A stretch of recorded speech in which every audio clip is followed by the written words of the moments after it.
कमला घर की बड़ी बहू है। हिंदी मीडियम की पढ़ी, बेहद सौम्य, सरल, सीधी सादी और सभी को जोड़कर चलने वाली सास ससुर की सेवा करने वाली थी। कमला जब से ब्याह करके गुप्ता परिवार में आई थी, तभी से गुप्ता परिवार को ही अपना सब कुछ मानकर रात दिन सभी की सेवा में और बड़ी बहू के फर्ज निभाने में जुट गई थी। कमला के पति सूरज एक मामूली से कंपनी में छोटे पद पर काम करते थे।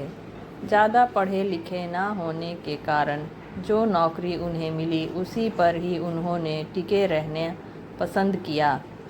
सूरज के पिता मिलिट्री से रिटायर्ड थे, तो उनका रुतबा ही अलग था। कड़क स्वभाव और नियम पूर्वक जीने वाले व्यक्ति थे। सूरज के पिता की पेंशन से घर खर्च चलता था, इसलिए कमला की सास का हुक्म भी घर पर चलता था और कमला को हमेशा रुतबा दिखाती थी। घर में सूरज की माँ जो कह दे सबको वही मानना पड़ता था और हर दिन अपने पति के पैसे का धौंस कमला को दिखाती रहती थी। कमला दुखी तो बहुत होती, पर घर को जोड़ के रखना उसके मायके से सिखाया गया था। बिना कुछ भी कहे चुपचाप सास ससुर की सेवा, नंद के घर आना जाना, लेना देना सब कुछ कमला ही करती थी। बेटा होने के बाद भी कमला के जीवन में कुछ नहीं बदला, बल्कि उसकी जिम्मेदारी और काम अधिक बढ़ गया। बच्चे को स्कूल भेजना, घर का काम, खाना पीना सब कमला ही करती थी। इसी बीच में दोनों देवरों की शादी हो गई। देवर की शादी होने के बाद दोनों ही देवरानियां शादी के पहले से नौकरी में थी और अंग्रेजी माध्यम की पढ़ी लिखी होशियार थी, तो घर में या घरेलू काम में उन्होंने कभी भी दिलचस्पी नहीं दिखाई और ना ही कभी कमला की सास ने उन्हें कभी घर का काम करने को कहा। दोनों सुबह उठ के नाश्ता पानी करके शाम को डायरेक्ट घर आती थी। दिन भर का सारा काम कमला के हिस्से रहता और अगर कमला कभी कुछ कहना भी चाहे तो सास ताना मार देती थी, तुम घर में पड़ी पड़ी दिन भर करती ही क्या हो, वो दोनों तो 20-20 हज़ार कमा कर ला रही हैं, अपने देवरानियों से मेल मिलाप बनाकर चलो। सास के रोज़ रोज़ के ताने से थक कर कमला चुपचाप अपना मन मार कर बस जिंदगी को बिना किसी उम्मीद के जिए जा रही थी। अब धीरे धीरे हालात ऐसे हो गए थे कि देवर देवरानी दोनों ही कमाने की वजह से कमला और सूरज की स्थिति घर में और ख़राब हो गई थी, क्योंकि कमला घर में ही काम करती थी और सूरज भी बहुत कम कमाते थे और संयुक्त परिवार में जो पैसे कमाता है उसी की इज्जत होती है। ऐसे में हर रोज़ घर का बंटवारा करने की धमकी दी जाती थी और किसी तरह कमला ही सबसे मिन्नत करके अलग न होने और साथ में रहने के लिए राज़ी करती थी। लेकिन दोनों देवरानी हमेशा धमकी देती, भाभी भैया का बंटवारा कर दो, देखते हैं कैसे इनका पेट पलेगा। एक दिन कमला के बेटे के स्कूल से फ़ोन आता है, कमला और सूरज दोनों को बुलाया गया है। कमला की तो डर के मारे सांस फूल रही थी। पता नहीं क्यों बंटी की प्रिंसिपल ने हमें बुलाया है, बस स्कूल से फ़ोन आया था, मम्मी पापा दोनों को आना है। कमला की सास ने पीछे से आवाज़ दी, अच्छा जल्दी होकर आओ, तुम्हारी नंद शिवा का फ़ोन आया था कि बड़ी भाभी को जल्दी भेज देना, घर में पूजा है, कथा का प्रसाद बना देंगी। घर का भी सब काम पड़ा है। सास की भुनभुनाहट से कमला आंखों में आंसू लिए कार में बैठते ही रोने लगी। देखा आपने, दोनों देवरानियां सुबह सुबह ऑफिस निकल लेती है, रात को घर पहुंचती है, कोई हिसाब नहीं मांगता। मैं आधा घंटा भी बाहर रहूं तो बवाल मचा देती है माँ जी। आए दिन दीदी के यहाँ पूजा पाठ, जन्मदिन, बस बड़ी भाभी चाहिए काम कराने को। मैं ही नौकरानी हूँ क्या?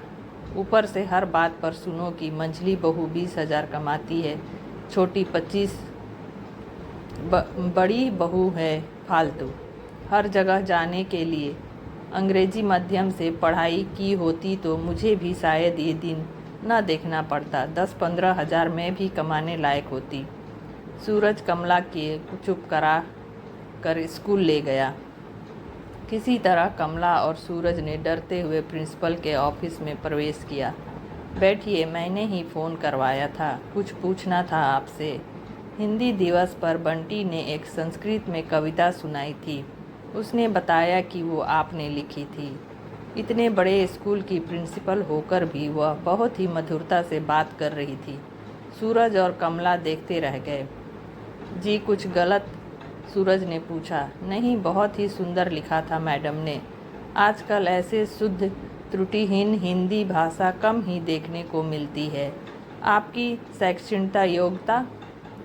मैडम, एक MA हिंदी साहित्य और B.Ed। शादी से पहले हिंदी पढ़ाती थी, इसलिए भाषा शुद्ध है। बहुत सालों बाद तारीफ सुनकर कमला प्रसन्न हो उठी। प्रिंसिपल बड़ी तन्मयता से सुन रही थी। अच्छा, तो अब क्यों नहीं पढ़ाती हैं? घर में मनाही है या आपको पसंद नहीं? जहाँ भी आवेदन किया अंग्रेजी न बोल पाने के कारण बात नहीं बनी। फिर शादी के बाद घर गृहस्थी में ऐसी उलझी कि कुछ होश ही नहीं रहा। देखिए, मैं मुद्दे पर आती हूँ। आपकी कविता पढ़कर, आपसे बात करके हिंदी भाषा पर पकड़ मैं देख चुकी हूँ। डिग्री भी है, अनुभव भी। हमें अपने स्टाफ में आप जैसे अध्यापिका की ही आवश्यकता है। यदि आप इच्छुक हो तो हम चाहते हैं आप कल से ही ज्वाइन कीजिए। क्यों मिस्टर सूरज, आपको कोई दिक्कत तो नहीं है? प्रिंसिपल हंसते हुए पूछी। सूरज ने हामी भर दी और कमला की खुशी का ठिकाना नहीं रहा। दोनों घर पहुँचे तो सब उन पे बरसने के लिए तैयार बैठे थे। छोटी नंद घुरते हुए बोली, भाभी कहाँ थी आप?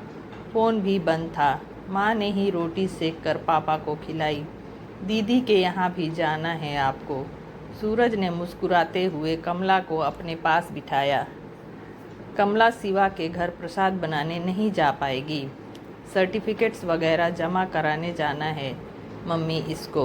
बंटी के स्कूल में इसकी नौकरी लग गई है।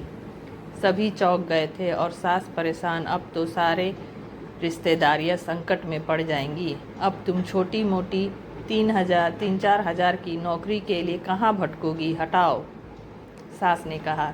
12वीं क्लास के बच्चों को हिंदी पढ़ानी है मम्मी। 50,000 वेतन मिलेगा आपकी बड़ी बहू को। आशीर्वाद दीजिए।